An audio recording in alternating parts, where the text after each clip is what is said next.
Well, hi, and welcome back to Rebuilding My Health Radio. I'm Casey Hibbard. I am the head storyteller and podcast host of Rebuilding My Health online magazine and also Rebuilding My Health Radio. So we are back after a short summer break from the podcast, and we're kicking it off with my personal story. So if you are a regular listener or viewer, then you know that every episode is a natural or integrative health success story. But I typically interview someone else for that. So today I'm going to be sharing my own story in kind of a monologue fashion. I originally shared my story on the very first episode of Rebuilding My Health Radio, and it was kind of a short summary of why I started the podcast after some of my own health struggles and kind of what those were. But I've had some health updates and made some progress more recently, and I'm getting some questions from folks about how I did that. And just kind of in short, today what I'll be sharing is essentially how I eliminated a bunch of nasty symptoms over the years and brought my autoimmune markers to zero. I technically no longer have autoimmunity. So, and that's been a huge celebration to see just in the past few months. It's been reversing for several years, but to actually see it go to zero is pretty cool. So as with most of our health stories, mine goes back pretty far. So my goal today is not to cover every aspect of my health story, but really just to focus on the highlights of what I did to heal from various symptoms and illnesses. So I will walk you through what it was I was experiencing, what I tried that didn't work, what I tried that ultimately did work, how I am today, what I'm still contending with, and some of the practitioners I've worked with, as well as just a few words of advice that I would pass along to others. So when did this all start? So I typically say that my health kind of went off the rails after I had my son. So it was probably about 11 years ago, within maybe a year or two of having my son. But in reality, that's when things really started going wrong. But, kind of in hindsight, I realized that throughout my life leading up to that point, I was having a lot of kind of breaks in the chain of my health that ultimately kind of like made the whole or kinks in the chain or whatever you call it, that kind of like led to more of a health breakdown. So I'd had kind of a lifetime of ear issues. My childhood was filled with ear infections and antibiotics. I had had my adenoids removed and my tonsils removed, and I had gut issues for as long as I can remember that I, now think probably related to all the antibiotics. But, we did the best we could at the time. That's what we knew to do. And, in hindsight, also, I've never really had a ton of energy, really. Looking back, I never really felt like I quite had the energy that I should have. So also, I will add to that list lifelong anxiety. I really don't recall a time when I wasn't anxious kind of growing up and into adulthood. And it was a really physical form of anxiety, and I'm not sure everybody experiences it this way. I could have like nothing to worry about whatsoever, just be sitting on a beach, no cares in the world, but my body would have kind of this like a weird electric feeling, like I was edgy. And so so that was interesting. And I kind of had that my whole life. So, but within a year or two after I had my son, I really began having some significant gut issues. That's what really started to be a noticeable problem with gas and bloating and diarrhea, kind of all of the gut symptoms pretty much. And I did get some symptom relief by experimenting, by cutting out dairy. That did seem to be a pretty good trigger for me, but I continued to have issues. At the same time, I was also having what I would call arthritis. I had pain in my hands and my toes, and my face was also actually puffy, and I don't think I really realized it at the time. My husband recently saw a photo of me from that time and noticed that my face looked like puffier, and you could tell, you could see the inflammation, that was inflammation, and all of this that I think that I was experiencing, the pain in my hands and pain in my toes and the puffiness were all inflammation. So this was all accompanied by pretty significant fatigue. I remember we moved into, well, all the houses we've lived in recently have had stairs, and just kind of going up the stairs was like such a slog. Like I just really felt like I was weighted down doing that, and having significant fatigue. And I'm sure some of you can relate when you have a toddler, was tough. I was also trying to work as well. And then there was the brain fog that made it incredibly difficult to work, and just do, be a functioning, human that interacts with other people. And it affected my life. It affected my work life, my family life, my social life. Wasn't really, wanting to get together with people. I didn't have the energy. And really at its worst, and sort of like the major wake up call, was when the inflammation caused blurriness in one eye. I was kind of one day to the next, I woke up and my eye was blurry. And the optometrist, when I went in to get it checked out, was like, yeah, it's just inflammation that just happens. And, this was also, corresponding with what I would soon learn was some autoimmunity. Autoimmunity, it basically means that, the body is attacking itself, and autoimmune tests can indicate, the markers for that. And I did see that my autoimmune markers were high, or they were going up, but I did not get a specific diagnosis. I just had positive ANA, is what they call it, anti-nuclear antibodies. So I didn't get a diagnosis like rheumatoid arthritis or lupus or something like that, ever at any point. It was just positive ANA. So quick fast forward to today, and I can say that I have eliminated, all the nasty symptoms I just listed, as well as brought my autoimmune markers to zero. So that's been a big deal, and it has taken time. And so what I'm going to share is some highlights of how I did that. Took time and patience. There were no overnight fixes. So just quickly, I will say that, like many of you, I came from a background of conventional medicine, always kind of being in the conventional medicine framework and hoping to use my insurance for that. And conventional medicine is fantastic for many things. But ultimately I found I had to go outside of conventional medicine to really get the help that I needed and to heal on a long-term basis. So I will say I was able to use my insurance for some of the testing along the way, and some of the doctor's appointments, but the majority of what truly helped me and moved me forward was unfortunately not covered by insurance or in the conventional medicine world. It was out of pocket, but I had to really look at it as an investment in my future, an investment in being able to be present with my family, to spend time doing active things with my family, and honestly, to be able to work. If I can't work and to bring in an income, then that's a pretty big deal. So investing some money toward my health to be able to have the longevity to go through a whole workday, I was willing to do that. So it's kind of how I looked at it.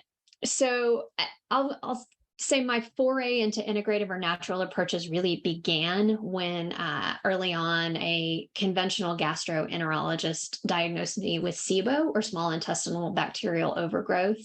And the conventional treatment is antibiotic treatment, which I did, but the SIBO came back.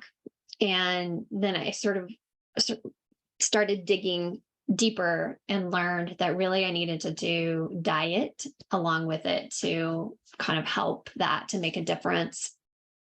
So moving forward, when I did a SIBO protocol, I followed a diet, which I'll talk about in a minute, and that immediately ended my symptoms. Like, my symptoms stopped. I still needed to treat the infection, the bacterial overgrowth, but that stopped my symptoms. So that was kind of the first indication that diet was really powerful, and to really see that happen to my symptoms to like stop from one day to the next with SIBO was cool.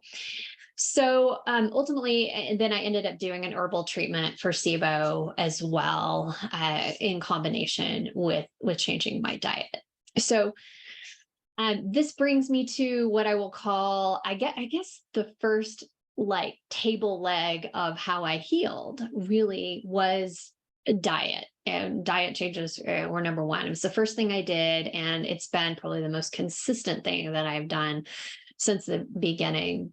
It's been critical to help me reduce inflammation and heal my gut.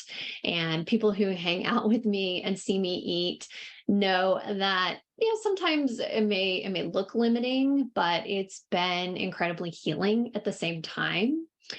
By eliminating inflammatory foods and giving my body more nourishing nutrients, I'm helping it heal and giving it more of what it needs to heal, and taking the burden off of my body. So my diet has looked a little bit different over time. It's changed a little bit, but there have been some consistencies.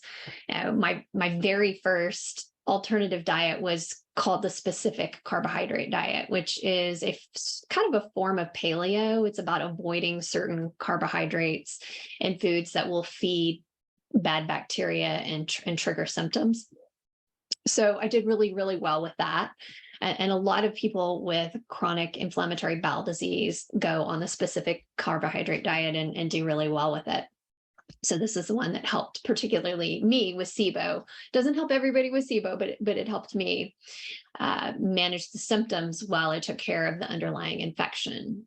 So over time, my diet has evolved to be more paleo along the way. And it's also kind of customized for my own situation. I had a couple of food sensitivity tests and learned that there were certain foods that I shouldn't be eating that may be totally fine for other people, like coconut, beef, almonds.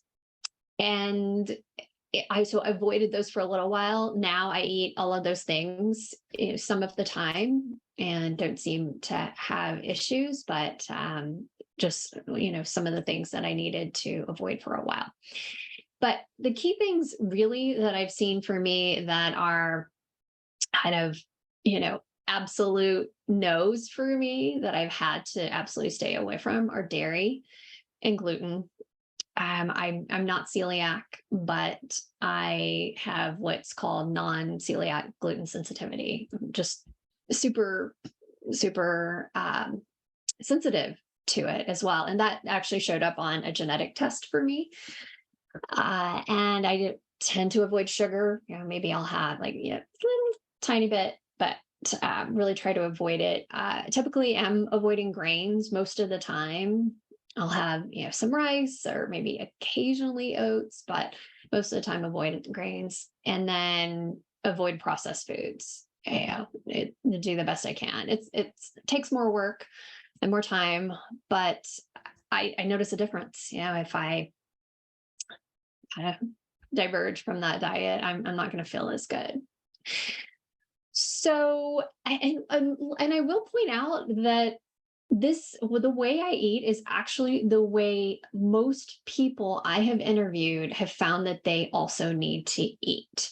And there's a lot of debate out there about diet and such, but I think there is something to be said for an ancestral diet, the way we used to eat, hundreds of years ago. And our bodies are still kind of adapted to eat that way. We aren't really adapted to be eating the processed food and some of the things that are really some of the grains that are common today. So anyway, diet was the first dual leg of the healing journey. The second was gut healing. So in addition to SIBO, I uncovered that I had Candida overgrowth, H. pylori, kind of an abundance of bad bacteria, too little beneficial bacteria, as well as parasites. And testing for parasites is not a very precise science. I think some practitioners these days will just tell you, do a parasite cleanse occasionally, even if you haven't seen them on a test, because they're really good at hiding. So a test may not bring them out. I actually don't think testing pulled up parasites for me, but I have done some parasite cleanses two or three times. So I have very methodically addressed all of these what I would call gut dysbiosis or infections over time with a mix of herbal supplements, probiotics, foods that feed good bacteria, detoxing, which we'll talk more about in a minute. And my latest gut panel, it's called the GI map, looks really good. So looks better than I've ever seen it look since I've been doing testing. So both my functional medicine MD that I have worked with and my gut health coach have said they don't typically see a gut test that clean. So I'm pretty proud of that and excited because it's taken some time. I'm still working on bumping up my good bacteria and kind of finding the right balance of needing to take some digestive enzymes to make sure that I am digesting particularly fat well, because that's been an issue for me. But as my gut got better, my energy really has improved, and those gut symptoms have gone away. So on to the third table stake of all this, which has been eliminating toxins from my body. And, I see in the media lately sort of the editorial equivalent of the eye roll for when people talk about toxins, or they say toxins in quotes. It's frustrating that is not given a lot of credit. Someone said, oh, well, that's what our livers are for, to process these toxins. And absolutely, that's true. But our bodies really were never intended to be carrying the toxic load that they are. And, I can share just from after, interviewing so many people over the past 5 years, that I really am starting to believe that there is a significant link between the high disease rate and the increasing disease rate of all types of disease, autoimmunity, Alzheimer's, cancer, autism, with our toxic environment. Because supposedly, babies that are born today, when their blood is tested, they have hundreds of chemicals already in their blood. They're not starting from a clean slate. So anyway, that's my opinion on the toxin thing. So and then when I did some toxin testing, a ton of chemicals and other things came up. So, and the reason I moved forward with doing kind of a significant detox protocol is that I felt like my health had plateaued. I just really wasn't making progress or getting better.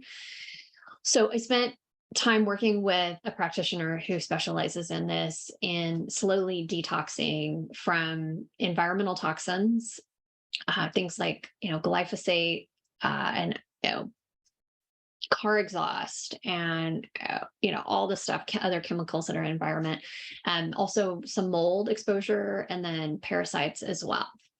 And I had testing toward the start of this and the end of it, and it was pretty eye-opening. I had, high levels of glyphosate despite eating organic food for the majority of the last few years. And we don't use pesticides or, herbicides in our own yard.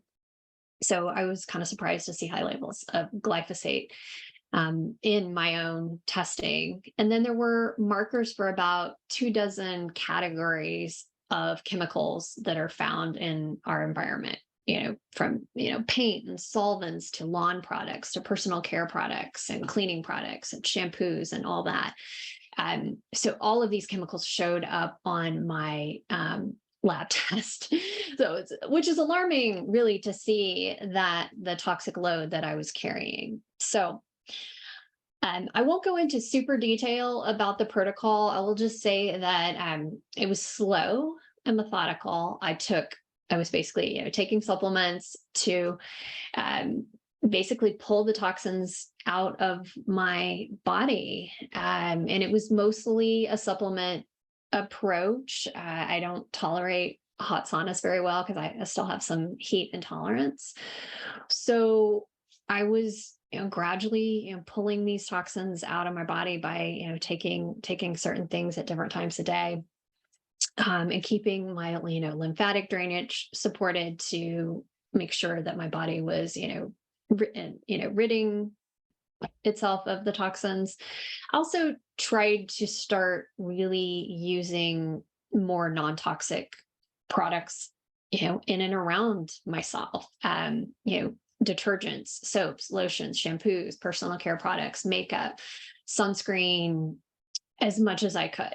Because when you start really looking into all the chemicals that are in all the things that we use on a regular basis, the things that touch our skin, that we put on our skin, that we put on our hair, and all that, it's kind of alarming.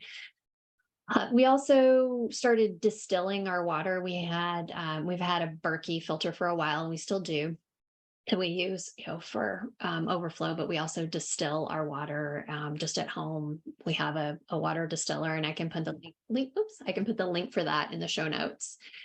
But with all this work, my toxin panel dramatically improved, and I definitely noticed a difference in my energy and also my digestion. Because there were a couple of lingering digestive things that really did improve with clearing toxins. So, but the real confirmation was not really the testing, but how I was, feeling. I was feeling significantly better and more energetic, better than I had in years. And then shortly after that is when I saw my autoimmune markers go to 0. So the corresponding symptom relief is no more real, gut symptoms. Like I said, I'm still working on digesting, fat better, but other than that, no gut symptoms, no more arthritis or puffy hands, no blurry vision, much better energy, and my head or my, that brain fog that I have is cleared. And one interesting side effect of all of this is that my anxiety is gone. And I will say that, well, first of all, candidly, I'll say that I was on conventional anxiety medication for about 15 years. And I eased off that over, the course of about a year. I was really slow with that. And I haven't found that I needed a replacement for that so far. And I'm sure that all of the work on my diet and gut and clearing toxins absolutely helped my anxiety. But along the way, I also did some neurofeedback sessions that are intended to balance brain waves. And I think that did make a difference as well. Sometimes I do too much at once. I kind of hit a problem with multiple solutions all at once. And so it's hard to know what it was that actually helped. But I do believe that combination of gut healing, toxin clearing, an anti-inflammatory diet, and then neurofeedback really made a difference for my anxiety. I will say my health isn't perfect now. Like all of us, I still contend with a few things. I've had COVID twice, and while the actual like acute infection just felt like a cold, I did seem to have or have had to seem to have some lingering symptoms for several months following that. So, which is interesting, like the viral activity kind of remains for me. And then I'm also contending with some hormonal ups and downs of perimenopause, which, once again, kind of working through. So, the last table stake that I will mention in all of this is the mind body angle. First of all, I just want to say that I had to believe that I could get better. And it sounds kind of woo woo, but it matters. If you believe you can heal, number one, you're going to take steps to move forward and work on your health, to try to make it better, whether that's just, eating less dairy or cutting out dairy or, whatever it is, you're going to take steps if you believe that you have some control or that it can get better. And you're also going to likely picture and expect a future where you're better, and that kind of gives you a more positive outlook and kind of, I think, contributes to your healing. So reducing stress and negative emotions was also critical for me. And those things alone helped me start digesting my food better, because then I wasn't in fight or flight mode all the time and I was sleeping better. And I just want to say that the path I took is by no means the only path, but the table stakes that I just mentioned here are remarkably similar to the the ones that other people I've interviewed have taken. In fact, I would say a large percentage of the folks I have interviewed with health success stories over the past few years would say they needed to do most of these same things to get where they are. I actually put these insights into a free download on my site called Break Free from Chronic Illness, Insights from Hundreds Who Have Done It, just to kind of encapsulate what these pillars are. I'll just kind of mention a few of the people who've helped me with all this over the years, and I'm sure I'll probably forget someone. I'll try to include the real influential practitioners in the show notes. But Angela Priven of Do It Yourself Health, who I would really call my gut health coach. I've gone back to her several times over the years as things seem, need some tuning up. And then based on testing, she will help me. She's helped me particularly with Candida and H. pylori and rebalancing my gut bacteria. She's helped with parasites. She's helped with helping me now kind of digest better, digest fat. So with, digestive enzymes and such. So she's also been featured numerous times on my site for her own healing. Then there's been Dr. Jill Carnahan. She's an MD with a functional medicine or root cause approach, who I see for kind of more of the whole picture, including, hormones, checking my thyroid, checking, my blood to see where levels of, vitamin D are and all that. She's kind of my sort of primary care person. She's got all the records and the big picture of that. So she's also helped with gut health, with adrenals, and some lingering things that tend to weigh me down. Like I tend to have a higher viral load from past infections, like Epstein-Barr infection. So for detox, I worked with Sinclair Kinnelly and Michael Spandau of Detox Rejuvenation. And they specialize in detox as a pathway to better gut health and overall health. And I also featured Sinclair's story of how she brought herself out of a very debilitating chronic illness through essentially detoxing her own body. For neurofeedback to help with anxiety, I saw Dr. Robert Ray in Lafayette, Colorado. And then I'll also mention Dr. Louise Swartzwalter, who helped with energy and brain balancing and things like helping clear some past trauma. So I will put links to them and some others in the show notes. So, what do I hope that you take away from my story, or what do I want you to really know? Number one is observe your own body. So, we tend to give a lot of, I guess, credit to practitioners, and practitioners are incredible with helping us. But you are living in your body every single day. You have to pay attention. Pay attention to know if certain foods or activities or supplements or whatever are, are they improving your symptoms? Or are they making it worse? Like, keep a food journal. Keep a journal. Like, I keep a journal, and try to add to it every single day. Like, oh, this is how I'm feeling.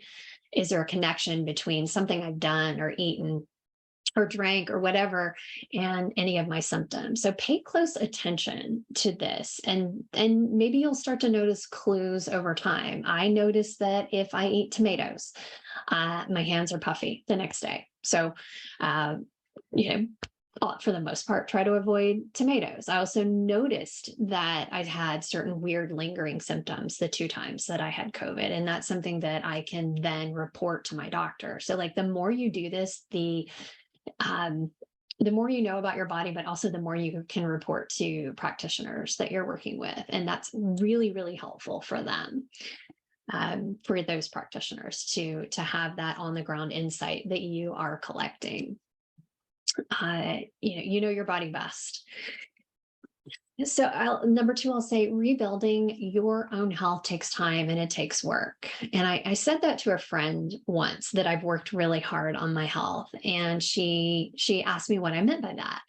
And really, it's about making daily choices, or, minute by minute, hour by hour choices that affect my health, regarding what I eat, what I drink, what I put on my skin, the air I'm breathing. We have air filters in a couple places on our house, how much I move my body, how much I sleep, or having good sleep practices, taking supplements that are going to continue to, nourish me and help my body function optimally.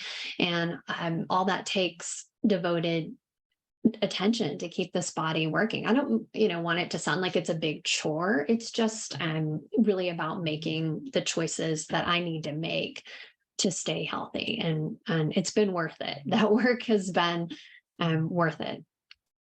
And, lastly, I really just want you to know that it is possible to heal or to improve your symptoms.